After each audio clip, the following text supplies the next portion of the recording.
அபீஸ் போடலாம். டேய் 1.5 மாதம் பையன் போடு அம்மா. அபீஸ் நல்லா காடேஜ் போடு அபீஸ், நல்லா ஸ்ட்ரென்த்தாக போடு. நீ வெளியே வராத, உள்ளே ஏறு, வெளியே வராத, நீ கட் பண்ணு.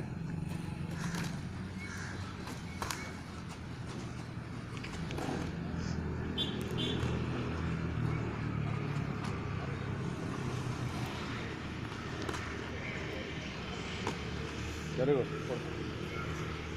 அப்படி எங்கெல்லாம் போடாத, கரெக்டாக மாட்டினா தான் அடிக்கணும். காலை எடுத்து போட்டு கரெக்டாக அடி. ரொம்ப விழுந்தாச்சா மாட்டாது. கரெக்டாக மூவ் பண்ணி உள்ளே போயின அடி. சரி நல்லா ஆகிடும். வெளியே அனுப்பிச்சிடுவாங்க, வெளியே இறங்கணும். பாக்ஸிங் வெளியே அனுப்பிச்சிடுவோம். பொண்ணு நீ ஸ்டாப் சொல்லியா பொண்ணு.